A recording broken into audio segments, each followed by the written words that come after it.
নমস্কার, 7 নিউজ নেটওয়ার্কে আপনাদের স্বাগত। মর্মান্তিক পথ দুর্ঘটনায় মৃত্যু হল পানিহাটির তৃণমূল যুব কংগ্রেস সভাপতির।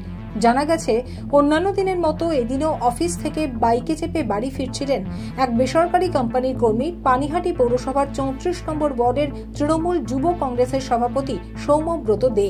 খড়দহের টাটা গেট এলাকায় পৌঁছতেই দ্রুত গতিতে আসা একটি ট্রাকের ধাক্কায় ঘটনাস্থলেই মৃত্যু হয় তার।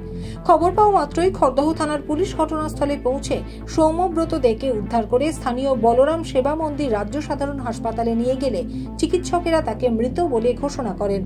দুর্ঘটনার পরেই গাড়ি নিয়ে পলাতক ঘাতক ট্রাকের চালক। পানিহাটির নাটাগড়ের অম্বিকা মুখার্জি রোড এলাকার বাসিন্দা সৌম্যব্রত দে এলাকায় বুবুর নামেই পরিচিত ছিলেন। ঠিক কি ঘটেছিল বিষয়টি নিয়ে আমরা কথা বলবো পানিহাটি পৌরসভার 34 নম্বর ওয়ার্ডের প্রাক্তন পৌরপিতা সঞ্জীব মুখার্জির সাথে। সঞ্জীবদা, সৌম্যব্রত দে পথ দুর্ঘটনায় মর্মান্তিক মৃত্যু হয়েছে, ঠিক কি জানতে পারছো? তৃণমূল যুব কংগ্রেস সভাপতির কিভাবে মৃত্যু হলো? আমরা মোটামুটি 20 তারিখে রাত্রেবেলায় 12:30-1টা নাগাদ জানতে পেরেছি। খড়দহ থানার মাধ্যমে ফোন করা হয়েছিল, ওর ভাই বোনের ভাইকে ফোন করেছিল। ও তারপরে আমাদের ওই রাজনৈতিক ওর বন্ধুদের সহকর্মীদের জানায়। সেটা টাটা গেটের কাছে সিএসসি গেটের উল্টো দিকে WBSCB ডিস্ট্রিবিউশন স্টেশন আছে, ওর ঠিক সামনে কোনো বড় গাড়ি ওকে রান ওভার করে দিয়ে যায়। আমরা যে দেখেছি, ও কিন্তু রাস্তার বাদিকেই ওর অ্যাক্সিডেন্টটা হয়েছে, যেখানে হয়েছিল সেইখানে আমরা যে দেখলাম হয় রেষারেষির কারণে কোনো গাড়ি বাদিক থেকে ওভারটেক করে ওকে মেরে দিয়েছে, কিংবা কিভাবে সেটা বোঝা যাচ্ছে না। ওখানে পুলিশ তদন্ত করছেন, খোঁজ খবর নিচ্ছে। একেবারে আমরা যখন যাই যে দেখি তোর গাড়ির সামনের পোর্শন, চাকা, রিম ফিম গুলো পুরো একদম ডাস্ট করে দিয়েছে, এবং ওর আপার পোর্শন পুরোটাই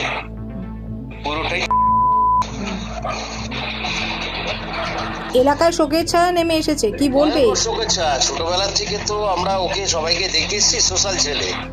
ওর পরিবারটা, বাবা কাকারও সবার সাথে মিশতেন। এরা বিভিন্ন রক্তদান সংগঠনের সাথে তো যুক্তই।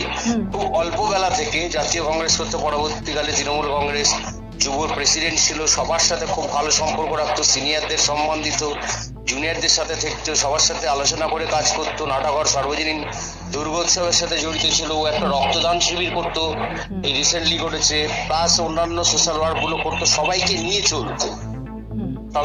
চলতো, খুব সকলে স্নেহের ভালোবাসা ছিল। মানে আমরা মর্মাহত সেদিন থেকে, মানে হাজারে লোক নাটাগড়বাসী।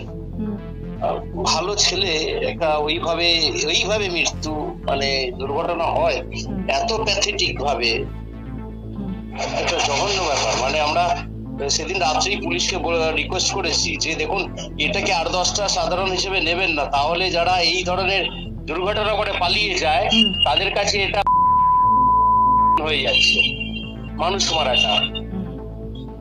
এই গাড়ি খুঁজে বের করুন, আপনারা সিসিটিভি কভারেজ দেখুন। এই আর কি বলবো, বলার ভাষা নেই। ধন্যবাদ। তৃণমূল যুবনেতার এহেন মর্মান্তিক মৃত্যুতে গভীর শোকের ছায়া নেমে এসেছে গোটা এলাকা জুড়ে। তাকে শেষ বিদায় জানাতে উপস্থিত ছিলেন পানিহাটি পৌরসভার বিভিন্ন ওয়ার্ডের পৌরপিতা সহ তৃণমূল কর্মী সমর্থকেরা। রাজা দে, গৌতমী নাথ, 7 নিউজ নেটওয়ার্ক, পানিহাটি।